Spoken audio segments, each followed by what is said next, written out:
Coming up, the SEC makes history improves without a doubt. It's the top league in the land. We'll talk about it all next on AT&T SEC Country Live.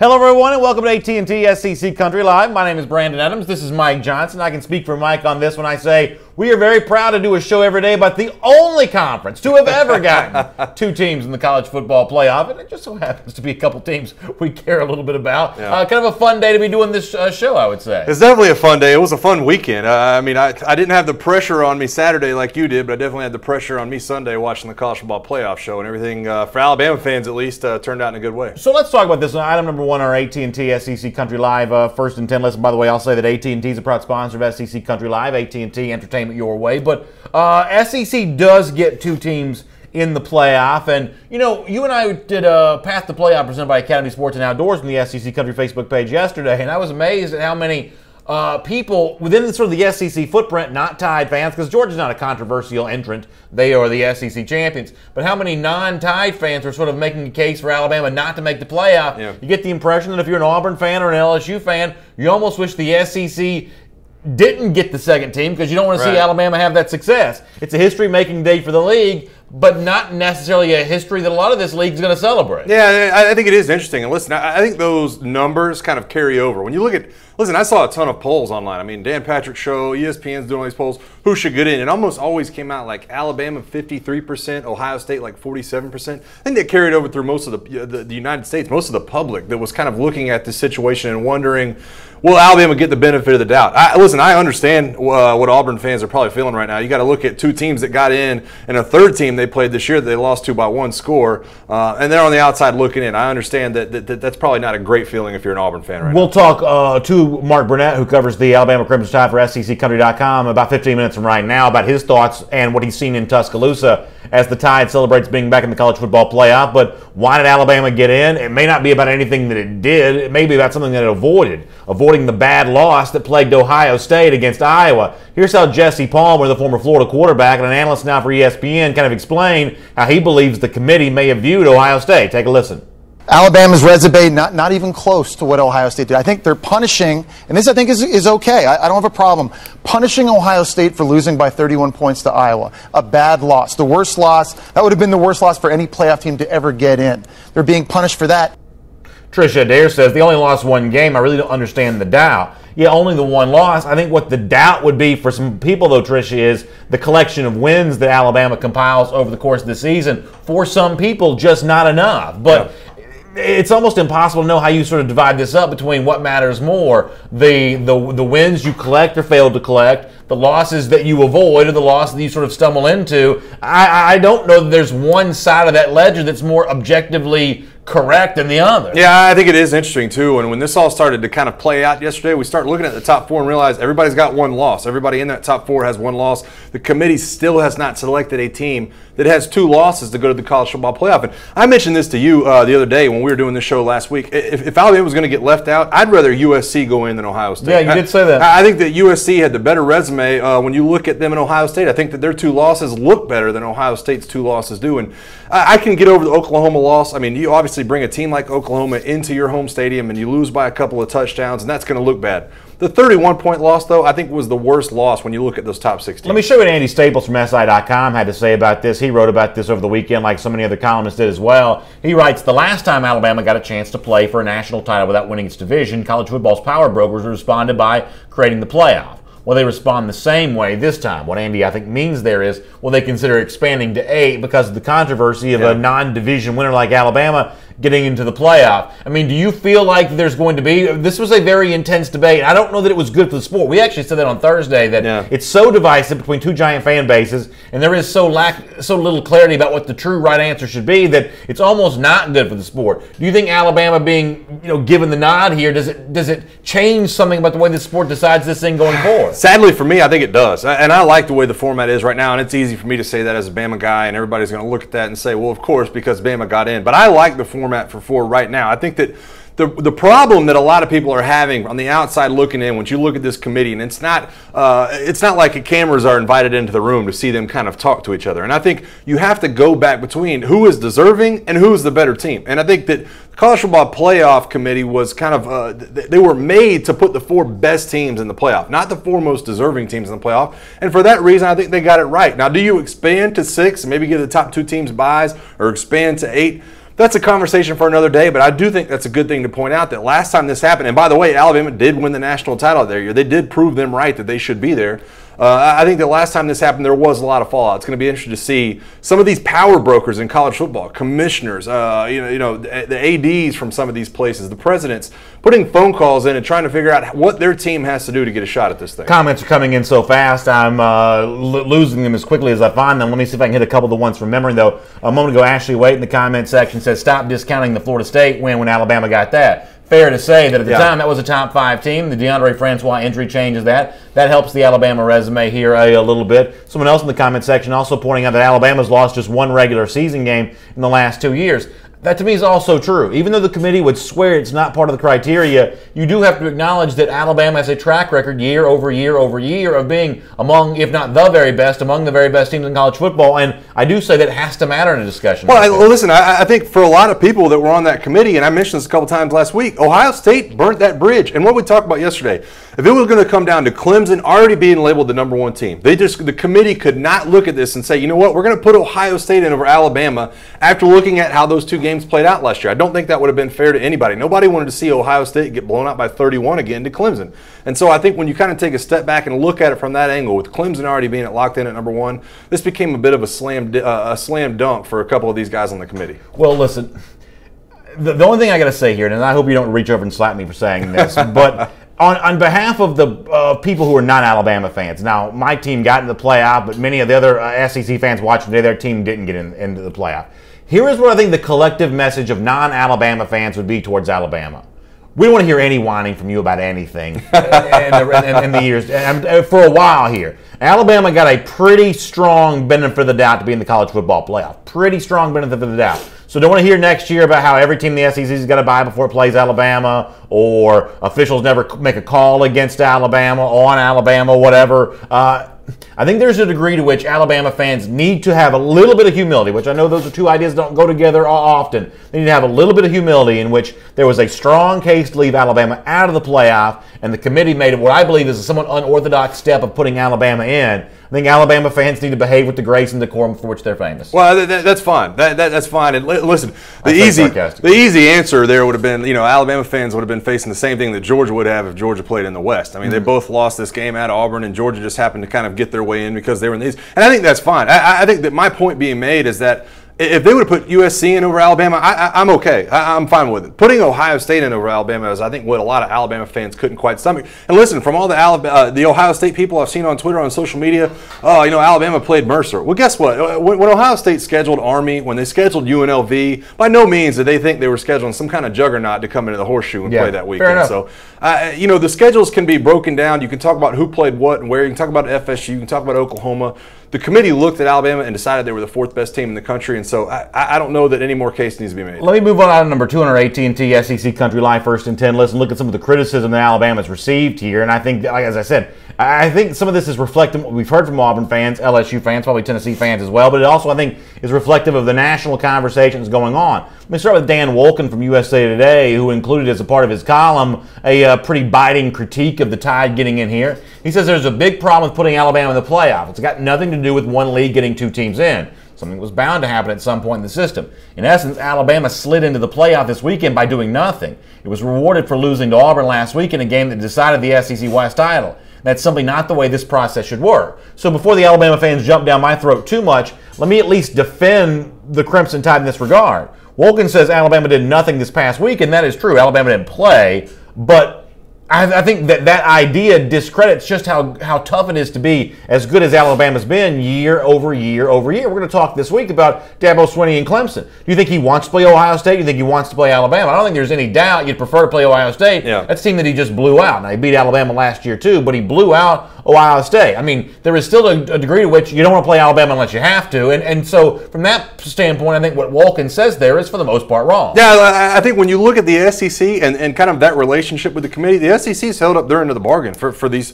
first few college football playoffs. I mean, Alabama has been in the championship game the last 3 years, or not the last 3 years, the last 2 years, and wins the championship a couple years ago. Ohio State, Michigan State, the last couple of years from the Big Ten have been embarrassing when you look at how they performed in the college football playoff. And so I think that when it came down to it, that was the hard thing for me, seeing the committee say, hey, you know what, for the third year in a row, we're going to squeeze a Big Ten team in that might get housed again. And I think you would have seen that. I think Ohio State's a good team. I think they would have made it in if you have a 6 or 8 team playoff, but I don't think they would have lasted that long. That's why I keep going back to the USC argument. USC, to me, had the much better strength of schedule. Terrence Collins in the comment section says, where the hell was this guy a year ago about Ohio State? Referencing the fact that Ohio State did not play in that championship Saturday either. I think if Wolken were here, the one thing that he would probably argue, though, is that last year Ohio State was ranked ahead of Penn State going into the so there was no leapfrogging here. Ohio State this year would have done some leapfrogging into the playoff. It's a little bit different scenario because Ohio State had the 3 top 10 wins last year and went into the playoff already in the playoff in some people's minds.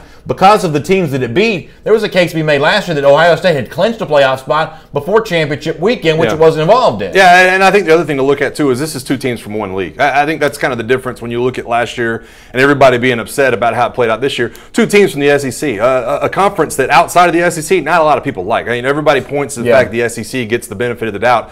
I think the fact that these are 2 SEC teams, not just a team that wasn't a conference championship getting in, but the fact that Georgia's in the mix there as well, I think that's what kind of unites some of these people that aren't from the SEC against what's going on in the college football playoff. Speaking of Georgia, Justin DeMarco in the comment sections asked me, could I find a bigger G to put on a sweatshirt? Is that an oversized G? It's like the same size as the one on the helmet right there. That's a good size G. I feel like this is the most comfortable sweatshirt in the world. Hey, listen. They're the king of the conference right now. I mean, you got to get. Hey, I'd be wearing that thing too. Yeah, Georgia wins the SEC next year. The G's going to be this big. It's just going to cover up the entire. I'm surprised the guy didn't come in here in face paint today. I mean, this guy. Been feeling good, but for a good reason, though. Nonetheless, speaking of criticism of Alabama, here's what, and I realize I'm going to have to get the chair up to even defend myself against this. Here's what Danny Cannell, a longtime critic of Alabama in the SEC, here's what he had to say about this. I don't put this up because his opinion matters. I put it up because it's reflective of what some Alabama critics are saying right now. Cannell kind of mockingly says going on the road to Starkville and ending a fourth quarter drive to beat Mississippi State is enough to impress. And once again, as a way of playing devil's advocate to Cannell here, I'd say it's better than going to Kinnick Stadium in Iowa and getting handed to you. Yeah, that's the argument that I keep kind of falling back on it. Danny Cannell, get this guy out of here. I mean, this guy's becoming. Even Kirk Herbstreit yelled at this guy today. Yeah, that's a great exchange on Twitter. I mean, even he was like, "Who are you? Like, what are you even talking about right now?" It's a great exchange on Twitter. But I think that's how most listen. No matter who you're a fan of in the SEC, at one point or another, you've been tired of Danny Cannell and his little anti-SEC rants. Committee Chairman Kirby Hocutt had this to explain for why they put Tide in over the Buckeyes. Here's Kirby Hocutt. The selection committee looked at a one-loss Alabama team, that one loss coming against the final ranking number 7 team, Auburn, in a very competitive game. We compared that to a 2-loss Ohio State team, obviously the one loss at home to number 2 ranked Oklahoma, but more damaging was the 31-point loss to unranked Iowa. The selection committee just favored Alabama's full body of work over that of Ohio State.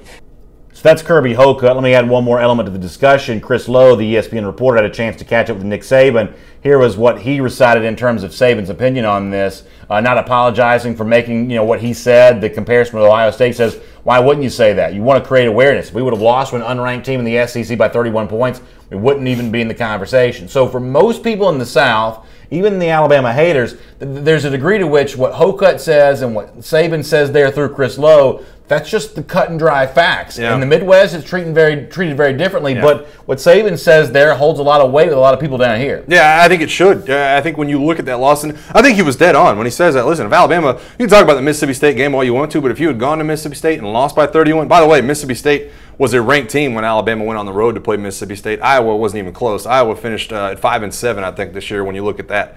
So I think he was right in doing it. Now, did I take a double take when I saw Nick Saban say something like that? Absolutely. I mean, my eyes cut immediately to the screen when I heard, Nick Saban's kind of words pop up and say, these are just the facts as far as this game goes. You usually don't hear Nick Saban kind of politicking in that way around college football, but I think he understands what was on the line. I think he came out and he said something that he felt like was the truth, and he's going to get a chance to back it up come January 1st down in New Orleans. Let me move on to item number 3 on our AT&T SEC Country Live First and 10 list. And speaking of needing or having the opportunity to back up something you said, Gus Malzahn had a chance to do that with his team on Saturday night. You may remember after the blowout win for Auburn in Jordan-Hare Stadium back in November, when the game was over with, Malzahn was pretty proud of his team and what they had accomplished, telling really anybody who would listen, got picked up by some microphones from SEC Country that, well, you remember it, but let's hear it one more time here. We whipped the dog crap out of this. So Malzahn said after Auburn beat Georgia the first time around that it whipped the dog crap out of Georgia, and feeling pretty proud about himself about that. Well, Georgia did not forget. In fact, we'll show you what Walter Grant, a Georgia linebacker, had to say about this, that the audio of the Gus Malzahn saying that, the same audio you just heard right there, was essentially played on a loop over and over again. And Walter Grant says, we had it in the weight room. Just to hear that over and over again, that makes you work harder. That much harder to play them. So yeah, that was real motivating. So Georgia dominates this game, wins 28-7. After the game, says that Malzahn's words the first time around were a big motivation. You think Malzahn should regret what he said? No, not at all. Because I think he was on target. I think they did beat the dog crap out of him the first time around. It just so happened that kind of came back and bit him in the butt. He also told Kirby that he'd see him in Atlanta. And listen, that kind of played into fruition too. You go out and beat Alabama a couple of weeks later, and you find yourself in Atlanta. He didn't say it in a press conference. I kind of backed him up the first time we said this. He said those remarks kind of walking off the field. Didn't say them to anybody that he thought would have any kind of public output. So I don't think he should back off him at all. I mean, he was right in what he said, and he has to deal with the consequences of what happened in Atlanta. But you said this a moment ago, that you were surprised that Nick Saban politicked to get his team in the playoff. That felt out of character for you. Yeah. I mean, you know Saban better than I do. You actually know him personally. I don't. You've been on the field with him. I can't imagine Saban strutting off any field talking about beating the dog crap out of anybody, because that's an example of a guy who acts like he's been there before. In Saban's case, he has. Kirby Smart's case, as a head coach, really hasn't been there too much, but he's also the kind of guy that I have a hard time picturing saying something like this. Yeah. I mean, to a certain extent, this is Malzahn with an unforced error here, just giving the opponent, in Georgia's case, a team that you knew you were going to have to play again, any bulletin board material.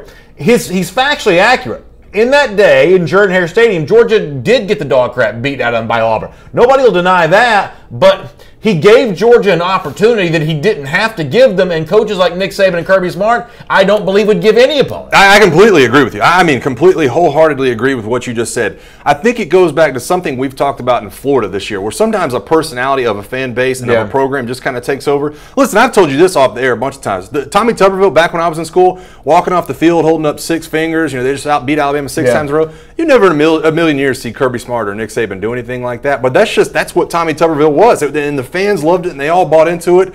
And we made it a goal of ours not to allow him to put 7 back up, and we beat him the year later. Now, of course, we'll get Martin Burnett here in just a moment. Before that, though, Kirby Smart, when he described why his team won the game, he wasn't mentioning Gus Malzahn or any of Malzahn's comments. He was crediting a couple of different ideas for why Georgia ruled today on Saturday. We stressed 2 words the entire week. We tried to keep it really simple: composure and physicality. And it was a physical, tough game, and we kept our composure for the most part. We had some moments in there, but nothing worth having comes easy in this game, and these guys certainly earned this honor and this distinction of being SEC champs. So you and I both agree here, I think, that Smart's never going to admit that this played a role in it, but behind the scenes, the Georgia players, too many of them have brought it up to make it think it wasn't on their mind. There's no doubt about it. I mean, I'm playing on a loop, the video playing on every screen in your complex, probably at your meal table. I mean, everything. Listen, Kirby Smart, I guarantee you that was definitely in his corner right now when he tries to show up what Gus Malzahn was saying and make him eat his words. That's what he's telling the players. Make this guy eat his words. Auburn thinks they have one up on us right now, but it all comes down to this next game. And listen, they went out there and performed like they were really mad at him. Want to remind you that AT&T is a proud sponsor of SEC Country Live. AT&T, entertainment your way. Make the switch to AT&T Wireless and DirecTV. They'll help you stay connected all season long. Also, thank you to all of you who came out to see us on Friday night for our big broadcast of a AT&T SEC Country Live special edition on Friday night. The Hooters in downtown Atlanta, a lot of fun there. And by the way, that offer continues from Hooters here to watch football and hang out with friends this holiday season. $5 off your to-go order of $25 or more when you order online and use the promo code SEC Fans. So online, takeout, order, SEC Fans, the promo code. You can get $5 off, $25 or more. Let me check in now in Tuscaloosa, Alabama. Bring on Martin Burnett onto the program, who covers the Alabama Crimson Tide. And Mark, I don't know what you were preparing to write on Sunday, if you were preparing to write Alabama gets in or preparing to write Alabama just misses out, but the news is what it is. The Crimson Tide going to the college football playoff. What was the reaction like in and around Tuscaloosa with the news that the selection committee delivered on Sunday? Well, I had two different tweets saved in drafts, one saying Alabama's in, one saying Alabama's out. So I was just happy I got to send the one that said Alabama's in. But just around the town, I mean, people were cheering. Marty Smith reported that, cheers were coming from the football facility. I think it was a real tense situation for Alabama. I know Saturday night after Ohio State won the way they won, I went out on a limb and said that Alabama was going to make it as a 4th spot, and I was pretty confident about that up until, right before the announcement came, and one of the Vegas guys that I follow put out that a lot of money was coming in on Ohio State, and he said that basically means that maybe the news was leaked that Ohio State would get in, and I was like, oh man, maybe they didn't get in. And then they said number 4 Alabama. I was like, the committee made the right call. Yeah, that's a really interesting description of what it felt like to be in Tuscaloosa. And for a lot of these Crimson Tide fans that read your stuff every day and maybe watching us right now, is there something sort of extra sweet about this, that it comes at the expense of an Ohio State team coached by Urban Meyer? A lot of Alabama fans don't like Meyer, and Alabama have a relationship going back to when he was at Florida, and obviously the 2014 semifinal game. Does it make it a little extra sweet to kind of do it at the expense of what they view as one of the sports villains in Urban Meyer? Oh, yeah, I think definitely. I mean, I think it was a situation where Alabama fans were rooting for Ohio State, but not for them to blow out Wisconsin. And at times it looked like Ohio State was going to pull away in that game, but credit to Wisconsin for keeping it close. And I'm sure every Alabama fan was torn, sort of pulling for Ohio State in that game, but it all worked out for them in the end. Mark, if you're like me, I watched it very closely yesterday when it came to the college football playoff announcement. I was sitting right here with Brandon trying to listen to how things panned out. And when Alabama gets selected, I kind of take a sigh of relief, and then probably an hour later, I start thinking, okay, what does Alabama need to change now? Do they need to get Tua some reps? They obviously got to get healthy at the linebacker position. What do you think they need to do? I mean, they got beat by Clemson last year. They lost their last game against Auburn. What do you think they need to do differently to be able to come out successful in this game? Yeah, I had 3, early keys to the game. I think the biggest one, though, is going to come down to third down execution on both sides of the ball. I think if you go back to that Clemson loss last year, Alabama's offense couldn't sustain drives. Alabama's defense couldn't get out the field on third downs. And then if you look at the Iron Bowl this year, the game was basically lost on third down, where Alabama's offense couldn't sustain drives. They made a couple big plays, but they couldn't sustain anything. And then the defense couldn't stop Auburn on third down. So I think that would probably be the biggest talking point for Nick Saban and his defensive staff, is that you can't give teams extra opportunities and letting them convert third and medium or third and long and keeping your defense on the field. And for the offense, you have to be able to sustain a couple 10-play drives throughout the game. Mark, you heard Mike mention the name of Tua Tagovailoa there. I'm a fan of what I believe he can be as a quarterback. Because of the struggles for Jalen in the Auburn game and the 11 of 30 performance in the national championship game a year ago, is there any chance some consideration would be made to give Tua a chance to be on the field a little bit in this national semifinal game against Clemson, just to give Clemson maybe something else to think about and maybe another way to distribute the ball to those outstanding Alabama wide receivers? I mean, I don't ever want to say never, but that would be absurd in my opinion. You're basically saying that this true freshman who hasn't played they didn't play him in the last 3 SEC games. You're going to stick him in the national semifinal because you think he could be a better passer. I mean, you're not factoring in any of the first team reps or different things like that. Just the actual composure of being on that big of a stage.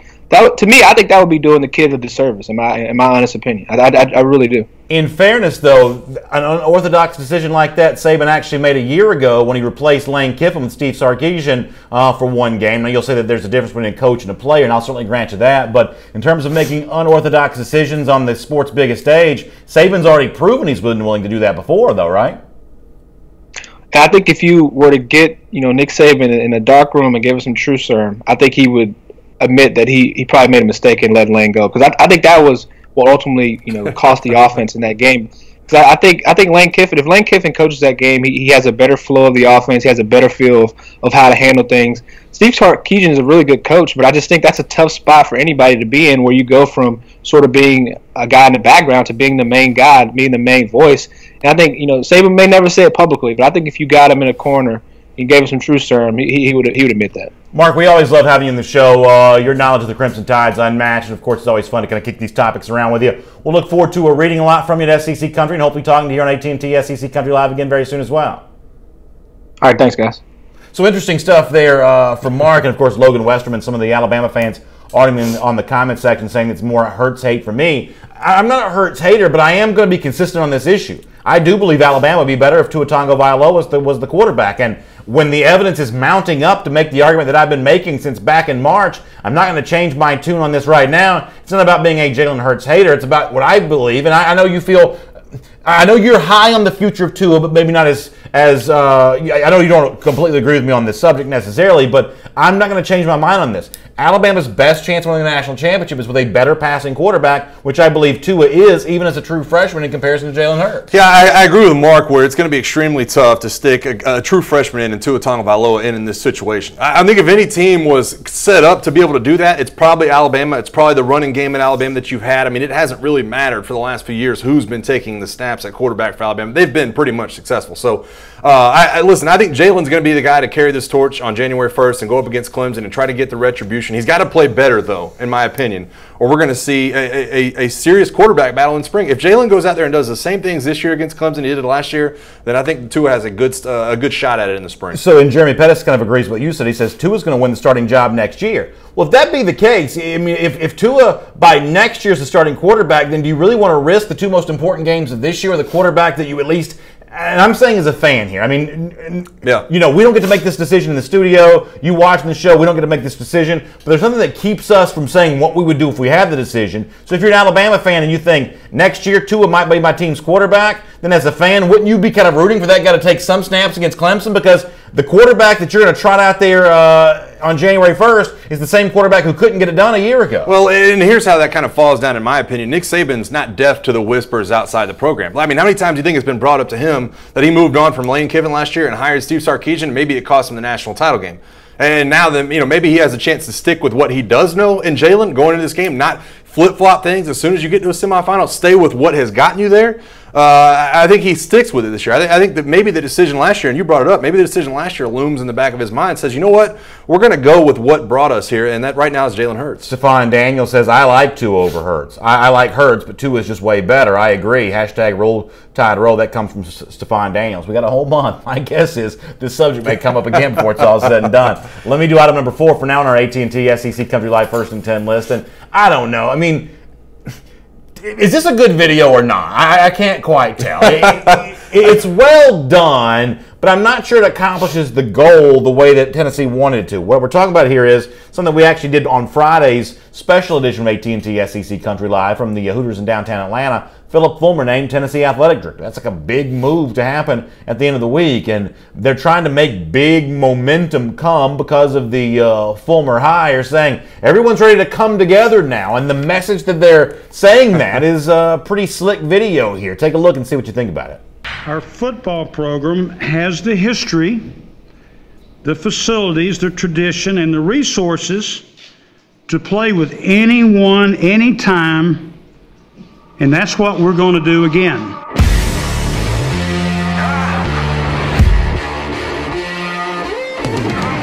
We have been supported by the most passionate fan base in the country. These great fans deserve teams that make them proud. It's time that we all pull together to be part of the solution. So that's the video, kind of a nice rock song there, a lot of highlights, a lot of old highlights, a lot of standard definition highlights on a 4:3 ratio on some of that video, if you don't mind me noticing. Philip Fulmer, the icon from the 90s. That's such like a backhanded slap at the Tennessee. You know what? You guys haven't been good in so long. It's standard definition when we have to show your highlights. Listen, I'm just reporting the facts here on what the video showed. But I can't tell how Tennessee fans do feel about this, how they're supposed to feel about this. I get the impression that Fulmer's now a popular guy here, but this is a guy that there were reports that was trying to undermine the Tennessee coaching search, not because he loved Vols fans and wanted them to get the coach they wanted, because he wanted to be the athletic director. This is a careerist. This is not some statesman for the Tennessee program. This is a guy who's trying to climb the ladder and get himself a job again. Is that video working on skeptical Vols fans right now? I think it is. I think coming together right now is what they need. And we mentioned this yesterday, or maybe Friday night when we were at the Hooters in downtown Atlanta, that right now Tennessee needed a central figure. Now, I do think this video is extremely weird. It was like, I saw a tweet today online where somebody said, man, this Tennessee Vols coaching search couldn't get any weirder. Yeah. And it said, Phil Fulmer, hold my beer. Because, I mean, you're just putting this video out, like a hype video about your AD after you just fired the other guy like 48 hours earlier, to me is extremely weird. But I do think that they need something like this in Tennessee. This is a case, we've never seen anything like what's going on in Tennessee right now. So I guess, special circumstances, you do special things. I can't think of a name that goes with the idea of a hype video less than Philip Fulmer. Yeah. Isn't the whole point of Philip Fulmer that he's not a hype video? I mean, like he's not one of these guys that's just about, carnival barking and sort of like, circus sideshow. Fulmer is sort of a, nuts and bolts, get down to business, let's get serious type of guy. So to act like he's going to be some sort of galvanizer in terms of emotions and enthusiasm, that's not what the Philip Fulmer era of the 90s and early 2000s was about. It was about more good football than not. It was about really good play along the lines of scrimmage, but it wasn't about the sort of dazzling fun and gun type stuff. That's what his rival Steve Spurrier was doing. So this video almost feels, to a certain degree, inauthentic to me in that regard. Yeah, well, I think that what you have right now is a bunch of Tennessee fans that want to be great and haven't been great in 20 years. And so I think that bringing back those video clips and bringing back a guy like Philip Fulmer, who was the face of that program back the last time they were good, bringing that guy back into the fold and then showing these video clips and kind of making the connection for fans and putting it out there, I think it was a great move. Not like I said, I think it's extremely weird. It's something we'd never seen before, but this is a very special circumstance. I would love to hear from Tennessee fans in the comment section because I haven't been able to square it up myself. But I think for the most part, they're really excited to have Philip Fulmer at the helm. So Tyler May and Mark Cook also bringing up the idea of what was sort of reported and refuted over the weekend, that one of Fulmer's first acts was to reach out to Les Miles. Miles told the Baton Rouge Advocate that wasn't true, that there wasn't a lot to that story. And we find out from Dennis Dodd at CBS that the Fulmer-Les Miles conversations happened before Fulmer became athletic director. Yeah. Les Miles is not going to coach again in a major university. He's certainly not coaching in the SEC. That ship has sailed for whatever reason. Miles is sort of viewed as a guy that the sport has passed by. Fairly or unfairly, I believe that's what's happened here. But the fact that there isn't this sort of shiny, I'm going to combine two metaphors here, but shiny smoking gun for Fulmer to kind of reach out and grab here, does that concern you a little bit? That, Florida always had the former coach, offensive coordinator Dan Mullen, it could go and speak to. Mullen was having pretty good success there at Mississippi State. That was a guy that could reach out and hire. It was easy to connect those dots. The dots in terms of who Fulmer made target here, those dots are not quite as easy to connect. And if you want to say T. Martin's never been a head coach before. It's not slam dunk that Fulmer would even want to go with an inexperienced guy, or that inexperienced guy would work. Well, listen, I'm not so sure that Les Miles will never get a Power 5 job again. I think he's kind of like Lane Kiffin. He might have to go off to a Group of 5 team and kind of remake his image for a couple of years before somebody else will give him the keys to the car. But I think when you talk about Fulmer and his inability to kind of really corner anybody yet, what did I say last week? I said, man, you know what? They've offered so many coaches, and John Currie in such a haste after everything has gone south, it's like we're going to offer one coach a day until somebody says yes. Well, guess what? Philip Fulmer must have heard me talking last week, because let's take the weekend off. Let's get to Sunday. Let's get to Monday. Let's take a breather and see who was the best person for the position. I don't know if it's T. Martin. I've heard Mike Norvell come up a bunch. I've also heard Chad Morris's name come up in these talks. I don't know who the pick is right now. It's definitely not, in my opinion, T. Martin, because like you said, he's never been a head coach. Norvell and Morris are also candidates for the Arkansas job as well. Winfred Steinspring mentioning what was, I believe, a VolQuest report, which I believe is the rival site there in Knoxville, that Fulmer may have reached out to University of Georgia defense coordinator Mel Tucker. Yeah. Tucker's got a track record in the NFL, who has stated before that he wants to be a head coach. Yeah. Fulmer looks like may have reached out to Tucker here. I had friends of mine that played for Mel Tucker when he was an interim with the Jacksonville Jaguars a few years back, and absolutely loved him as a CEO type of head coach, thought he was a great motivator, thought he got his guys playing extremely hard when he had to step into a tough situation. I'm all about Mel Tucker getting a head coaching job. Now, will he move SEC team to SEC team, much in the way that Kirby Smart did, and be successful. I think that's going to be an uphill battle when you talk about Mel Tucker, but he deserves a chance in my opinion. Jimmy Barnes says that I'm forgetting about John Gruden in terms of the guy that could swoop in and save Tennessee here. I just don't think that's a thing. I mean, he had to Gruden, have been laughing. Gruden right? played Tennessee. I've said before, I don't think that John Gruden, if I was a Tennessee fan, Gruden would not be welcome back in any restaurant in Knoxville. He would not be, in my, neighborhood association. I want nothing to do with. I'm trying to think of things that he could be kicked out. Kicked him out of the HOA. I don't want John Gruden anywhere near me. This is a guy for his own personal enjoyment. Watch Tennessee burn to the ground. I agree with you. I mean, listen, I love John Gruden as a guy on Monday Night Football. I love him as an ex-football coach, but I do hate the way that he seemingly trolled Tennessee fans. Just come out and say you're not going to Knoxville. Yeah. I mean, never say never and all this, and then showing up to the games.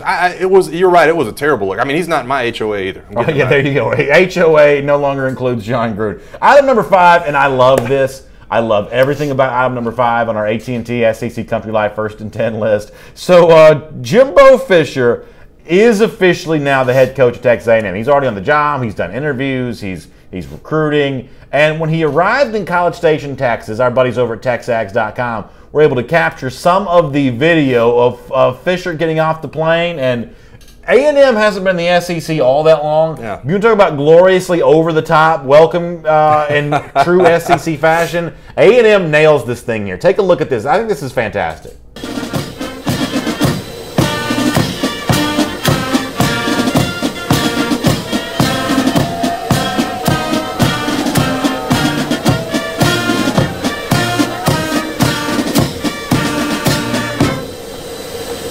So you got the marching band, you got the red carpet rolled out, the thumbs up. Somebody on Twitter, I wish I could take credit for this joke. I don't even know the show that well, but I know enough about it to say that it's funny. So it looked like Pablo Escobar landing a plane in Narcos, like on the Netflix show. Like, that is so fantastically over the top. Yeah. Is that too much for a Fisher there? No, I think it was great. I think it was great. I think that was a microcosm right there of how hungry Texas A&M fans are to be great. I mean, to me, we've talked about it a couple times. I think they're a sleeping giant right now. Yeah. And landing Jimbo Fisher in the fashion they did. I mean, they didn't go on to a number 2 or number 3 coach. No. Landing their number 1 coach and throwing $75 million at the guy. By God, the red carpet's going to be rolled out. And you talk about him rolling in as the savior of this program that has a ton of backing right now. Now, I do hate the thumbs up. I mean, what was it? Like, give me the horns down or something. I mean, there's got to be some kind of... Does A&M have a hand signal? Bill Molnar in our comment section. Does A&M have any kind of like hand signal? Yeah, they have to. They have to. Because the thumbs up's it's a little... It's almost as bad as like the point. You know what I'm saying? It's like... It was bad. I love the rollout. I don't know if I love Jimbo Fisher's Well, if you reaction. thought that was awkward, Fisher later on the weekend made his way to a Texas A&M women's basketball game and posing for a picture, and one of the Texas A&M traditions got cranked up, and, well, Fisher was quickly initiated into the process here. This is another pretty funny video.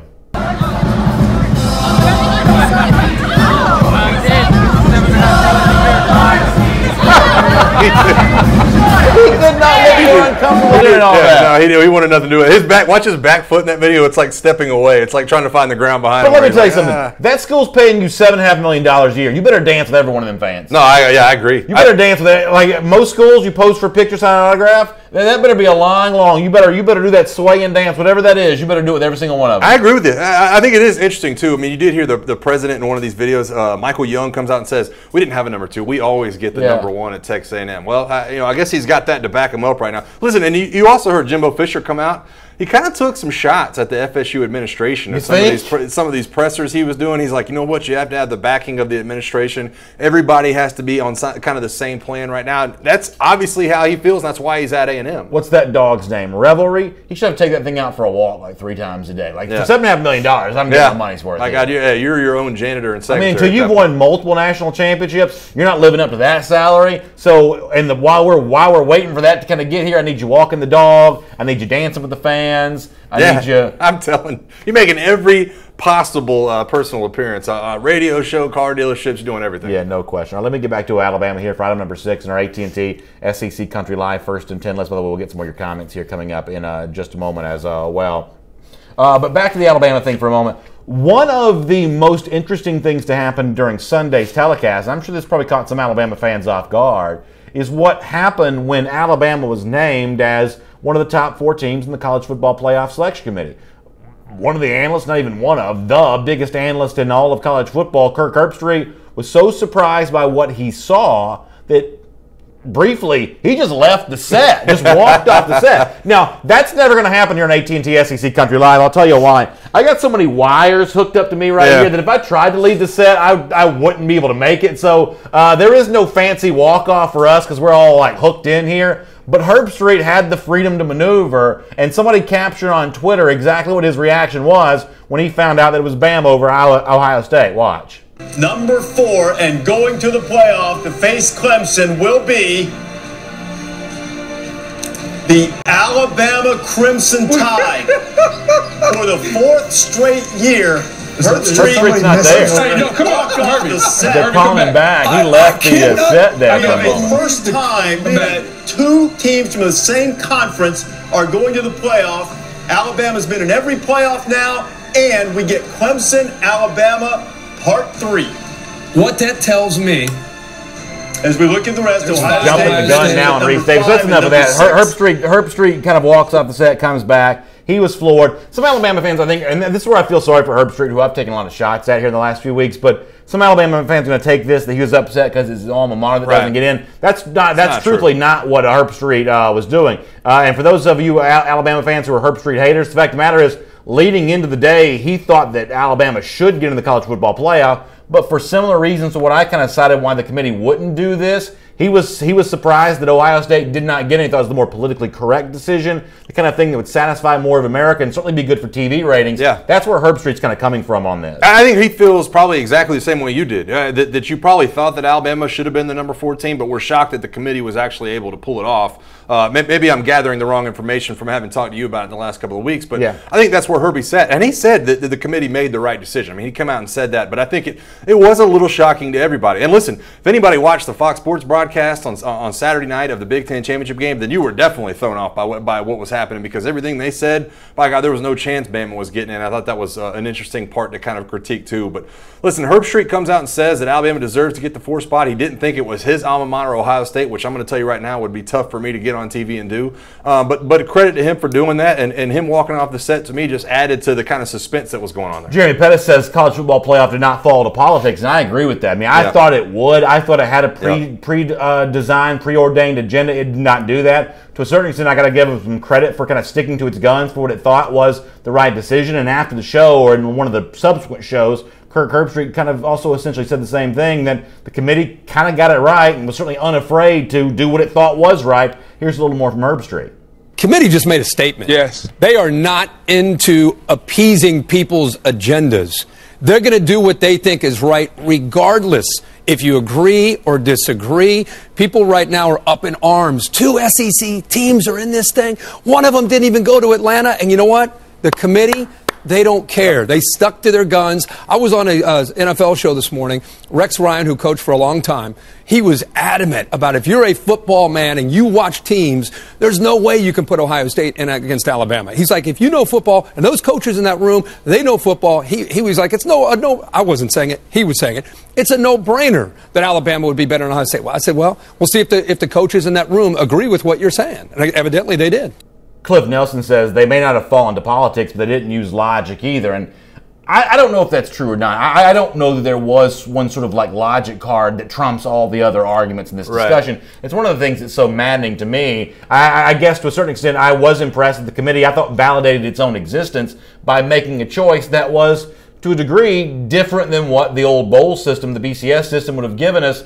A lot of people are going to disagree with it, but it's certainly the committee asserting itself as a major authority in the sport of college football. Well, like I said, every poll I've seen from every group of fans that have kind of been pinned together, it has been at like 53, 54, 55% Alabama people and a little bit less on the Ohio State bandwagon. And it's like I said off the top of the show, I felt like it was a decision between who was deserving or who was the better team. I think that when you win a conference championship, especially in a conference like the Big Ten, who a lot of people going into the year thought had an argument of being the best conference, they go out and win the Big Ten conference championship, and a lot of people felt like they were deserving. But I think in the end, you look at a team like Alabama, who has lost only 1 game compared to Ohio State's 2, and you think they're the better football team. I think that that Alabama right now is a team that probably nobody wants to play in the college football playoff. They're getting healthy. In a month to make decisions based on personnel and kind of get your team ready to play, Nick Saban's very dangerous. Gary Hurst in the comment section says if Alabama would have had 2 losses, the discussion would have been over, and that's probably true. And it's also true that, here in this sort of modern time, dating back to 2010, I guess,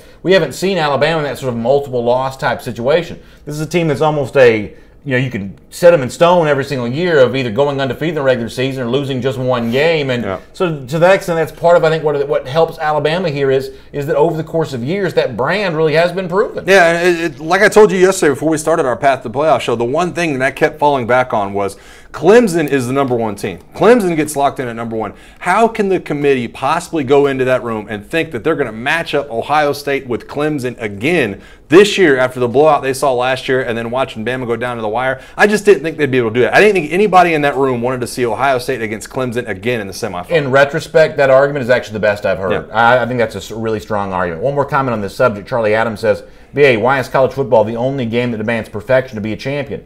Bama had one bad Saturday in, 3 years? They are the 4th best team? Sure. I mean, I do think that that's the one argument here, and you got to be careful on this because it actually becomes an argument against Alabama. But I do think this notion that we're always going to favor the team that has the fewer losses, that does not do enough to prop up the idea of playing tougher schedules. That to Charlie's point, I think undefeated is overrated. I think that proving yourself against a tough, rigorous schedule, even with losses, is actually better than just having a 0 in the loss column. In this case, though, Alabama did have an SEC slate with a couple ranked teams, of Florida State in the non-conference, and this slate, it sort of cleared the hurdle for me. Well, I think the problem is when you fall back on those 2 losses for Ohio State, beat the teams that you're supposed to beat. And even if you do win some of those games and they're close, at least win the games. Yeah, that's and what annihilate them. That's what Ohio State did not do. The games that they were supposed to win, they didn't win that game against Iowa. They didn't beat Oklahoma. And for everybody that's knocking Alabama's schedule, they went out and tried to schedule a top 3 game against Florida State. It's not like they were shying away from competition or trying to beat around the bush by getting around somebody's schedule. A lot of people were calling that the greatest opener of all time. They tried to schedule that game. So a lot of people that are pointing in the direction of Alabama shied away from competition and tried to schedule Mercer. It's just not true. To me, it doesn't carry a lot of water. All right, let me move on here. Before I do, let me remind you that AT&T is a proud sponsor of SEC Country Live. AT&T, entertainment your way. Make the switch to AT&T Wireless and DirecTV. They'll help you stay connected all season long. And don't forget about the Hooters special offer. You can get $5 off to-go order of $25 or more from our friends over at Hooters when you make an online to-go order at Hooters.com and use the promo code SECFans. Use that promo code. You can take good care of that. They'll take good care of you at Hooters. All right, item number 7 on our AT&T SEC Country Live first and 10 list. So the Rose Bowl is set. The SEC champion Georgia Bulldogs that beat Auburn to get there, taking on a team that's never faced in the history of its sport, its own history, the Oklahoma Sooners. And quite a different contrast when it comes to quarterbacks here between the likely Heisman Trophy winner Baker Mayfield, an experienced player who's kind of seen and done a bit of everything, and Jake Fromm, the Georgia quarterback, who's still kind of going all through all of this for the first time. Is the Georgia quarterback ready for what he's going to see and what he might need to match in terms of performance from the likely Heisman Trophy winner Baker Mayfield? Well, certainly he's put on a good show in the SEC Championship game on Saturday, outplaying Jarrett Stidham, the Auburn quarterback, who had probably got the best of him the first time around. After the game, Fromm talked about what enabled him to have success inside Mercedes-Benz Stadium. I think a lot was the mindset. We obviously had a better game plan coming in, but man, guys were just ready to play, ready to get up and play today. And man, those guys, they balled out. I think it's interesting what Fromm kind of slips in there in that statement. Obviously, we had a better game plan. This is his first time speaking to the media. He's not carefully choosing his words here. I don't know that he meant to say that necessarily, but sometimes you sort of slip and accidentally say something that's obviously true. And in this case, it's obviously true. Mike, the Georgia game plan on Saturday involving running backs and screenplays, throwing a touchdown pass to a tight end, getting multiple receivers involved. This was the best Georgia offensive game plan of the entire season. And I'm going to say this, and people see this big giant G. Apparently it's too big, but maybe they think this big giant G is affecting my head. If Georgia can have a game plan against Auburn, against Oklahoma as well, then I believe that Jake Fromm can go toe-to-toe with Baker Mayfield in that game. I think he can. I think all the talent is there for Georgia to be great offensively. Now, when we see back-to-back games like Jim Chaney just called, I think it's going to be tough to do. I think another thing to look at is how often can you get Baker Mayfield off the field? I mean, you're talking about a guy who you don't want Jake Fromm to go toe-to-toe with Baker Mayfield. You just don't. That's not going to be the not game throw for throw. I don't want them to have the same number of throws. I can promise you that. Yeah, well, I mean, you look at Baker Mayfield's number. He literally has doubled what Jake Fromm has thrown for this year in the season. I mean, he's thrown for 4,300 yards,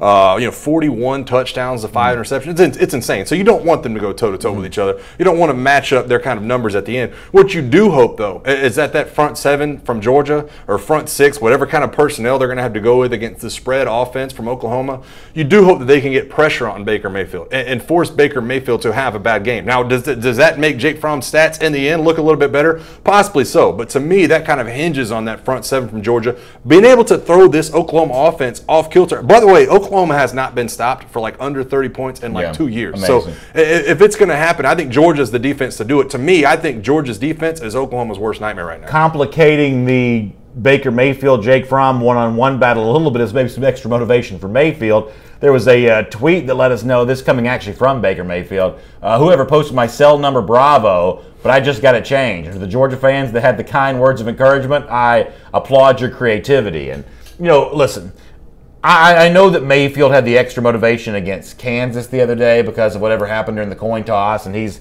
grabbing himself and things like that. But I hope the media doesn't try to turn this into an extra motivation type standpoint. Cause, they're going to. Because, listen, the Georgia defense is better than anything Baker Mayfield's seen all season long. Yeah. No, I agree. I definitely agree. I think that, listen, you know this as well as anybody. The media's ploy is to turn everything into a storyline, especially when you have a month until these two teams are going to match up on the field. And having that happen right after the Big 12 championship game kind of adds into the fact that, hey, we got a lot of time to kind of talk this up. I don't love the move. I don't know how many people from Georgia call. I said the same thing about Isaiah Buggs from Alabama. We've talked about this 3 times with fans blowing up people's phones. I don't think it's a good look at all, but I definitely think it's going to be turned into a media scrum when you talk about going down to this game.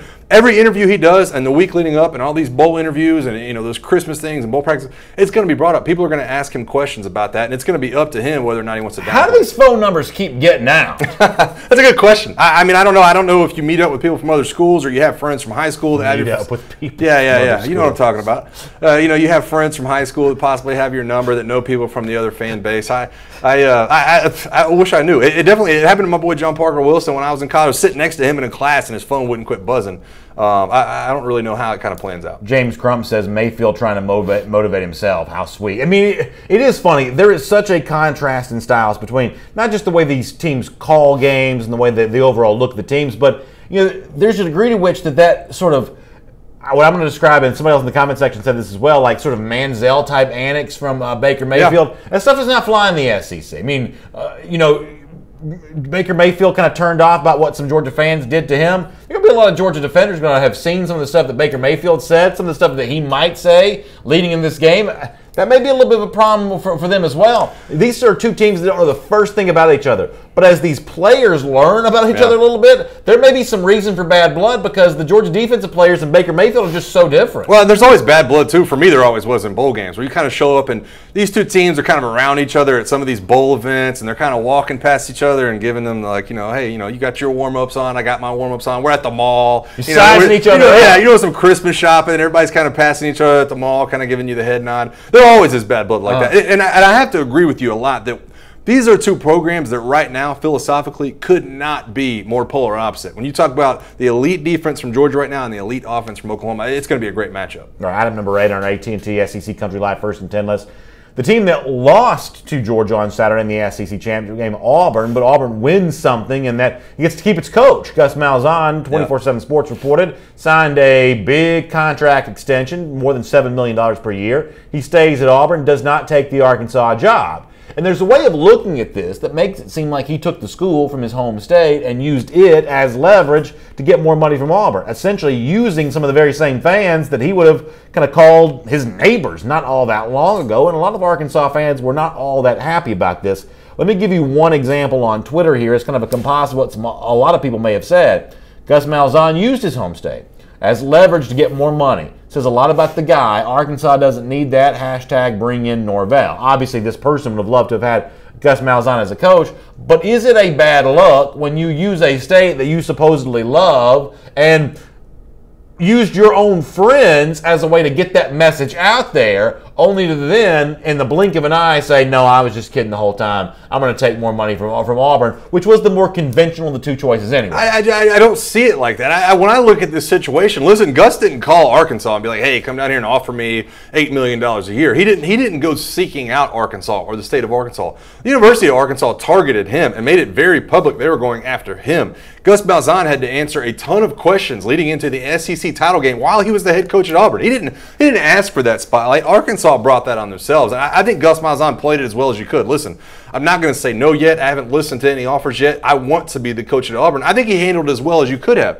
It's almost like a lot of Arkansas fans think Gus Malzahn was into this. But, at any point did he give them – this is not Gus Malzahn acting like John Gruden. This is Gus Malzahn coming out and paying attention to his own team. There were a lot of media leaks here, though. Come on. There was, but at no point did he come out and say that, let's never say never or show up at an Arkansas game or or call the Hogs or anything like that. That's fair. Let me hit a few of these comments. Steve Weaver says, of course Gus used Arkansas. Arkansas should be happy someone used them. Apparently not a Hogs fan, Steve Weaver.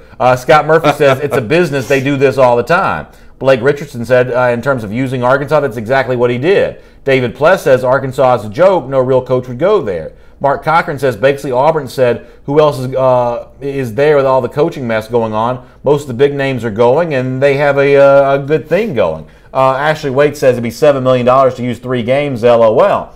But all of this talk of, well, of course you stay at Auburn when you have a chance to go to Arkansas, that is not what any of us were saying as recently as a few weeks ago. Go back to before the Iron Bowl win, there was a thought that not only was Malzahn tired of Auburn, that Auburn may be tired of him. All of a sudden now Auburn fans are glad to have him because he beat the in-state rival, and apparently Auburn's happy enough to have him itself that's writing these big checks. But what if Chip Lindsey leaves this offseason? That's a guy whose name has been on the list for jobs like South Alabama, places like that. What if he takes sort of a mid-major head coaching job? You still like Gus Malzahn as much then? Because what we heard from Auburn fans during the season was they didn't like games they felt like had too much of Malzahn's blueprint on them and not enough of Chip Lindsey's. Well, if Lindsey's gone, you have Lindsey's blueprint on and fingerprints on none of the Auburn game planning. This to me seems like a really weird thing in that, and I predicted this, guys will always choose the chance to win big over quality of life. But Malzahn maybe could have been happier at Arkansas, and maybe Auburn fans at one point in time are going to regret giving so much money to a coach that as recently as a few weeks ago they weren't sure they liked. Yeah, I agree with you. Listen, I think Auburn made the right move here. I think you had to keep Gus Malzahn in the driver's seat because I think you see the talent that he's built up around this program, the talent they're going to have coming back, what they've built as far as facilities have gone right now, and the direction that program is headed. Just beat their 2 biggest rivalries in the regular season games.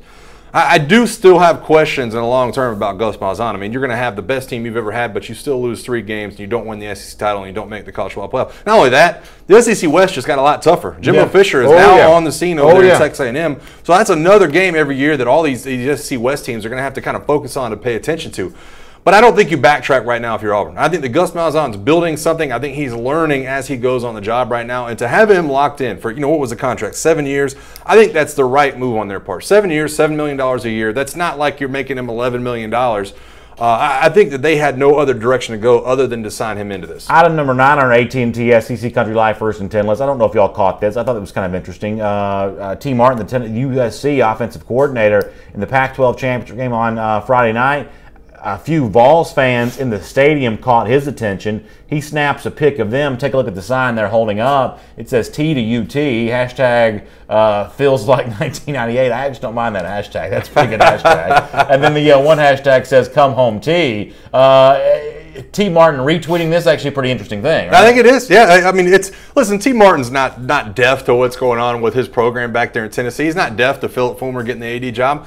I think that him kind of giving this little, salute to Tennessee fans back home probably lights a couple of fires, but also to me kind of signals that he's probably not going to get that phone call. You don't see coaches come out and start sending out tweets and pictures, and all of a sudden those phone calls start. Philip Fulmer, to me, if T. Martin was going to get the job, that would have already been locked up by now. This is something else, though, that's just so different about the SEC than ever the league. Can I see that tweet one more time?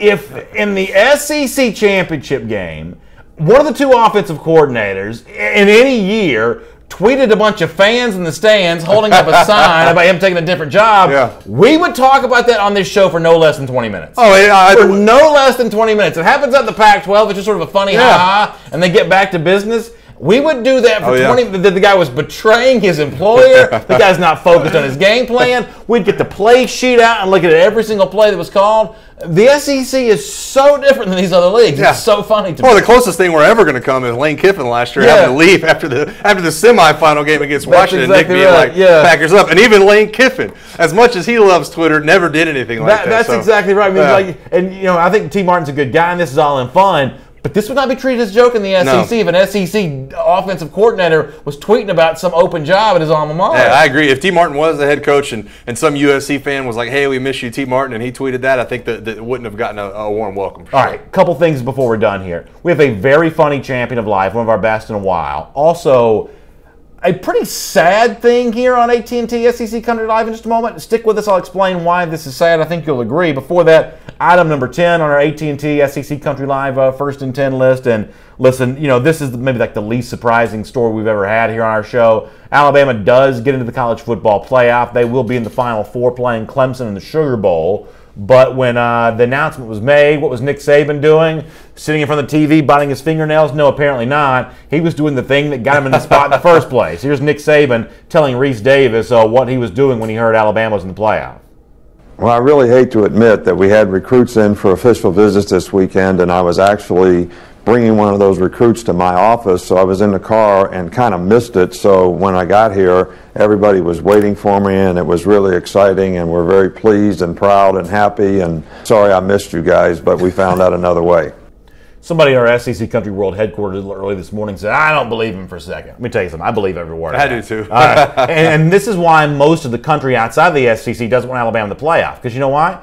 They don't want to work that hard. Saban makes them look bad because he's recruiting all the time, nonstop. He's got access to talent they don't have, and they're jealous of that, and they also view that as just a quality of life issue. Yeah. This is how Saban puts his team in the position of the playoffs. It's by these kinds of recruiting antics and working hard even on the first real weekend in December. I completely buy this story. I do too. It brought me back to a comment we heard a couple of years ago where Nick Saban was coaching in the national title game, and he gets done winning the national title, and he says, man, we're a week behind on recruiting because we've been in that. Awesome. Well, guess what? Now it played out where he's like, we're not in the SEC championship game. By God, I'm going to take this time. I mean, they had a lot of big names in Tuscaloosa over the weekend. Brenton Cox, a guy from Stockbridge, Georgia, who's committed to Ohio State, I believe, a 5-star guy. Yeah. They had a list of names that were big-time recruits. Going to Georgia, but oh, yeah, okay. Yeah. They had a lot of big names that were in that picture this past week. And I think Nick Saban was right in kind of taking advantage of it, saying, hey, listen, I know we're not there right now. We're not playing in the big game, but we're doing everything we can to get back. All right, so I told you a sad thing here on AT&T SEC Country Live. Every single day, one of the things I look forward to on this program is our AT&T Look Ahead. Of course, AT&T is a proud sponsor of SEC Country Live. AT&T Entertainment Your Way. And the purpose of the Look Ahead is sort of look ahead to the big stuff happening in college football that week. Long list of games. Well, over the last couple of weeks, the list is actually getting shorter and shorter and shorter.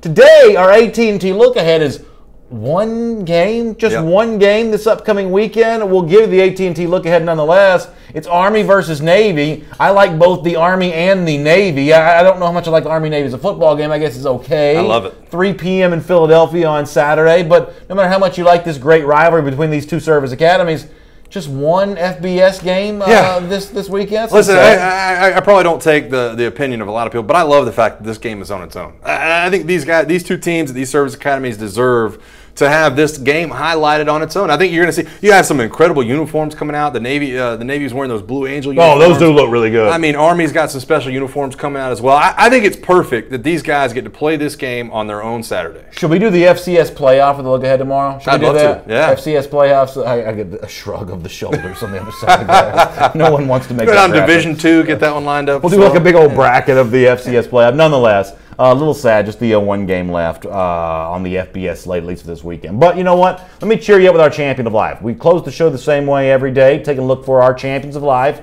much the same way that former Tennessee coach Butch Jones used to. And another example of how much college football means down here in the SEC comes with our champion of life. Take a look, and this has been shared on Twitter 9 million times, what one UGA fan did to his neighbor who is an Auburn fan as a way of just rubbing that final little bit of pain in the wound of the Georgia victory on Saturday. I can only imagine how irritated the guy on the other side of this must have been. Take a look. Good morning, neighborhood.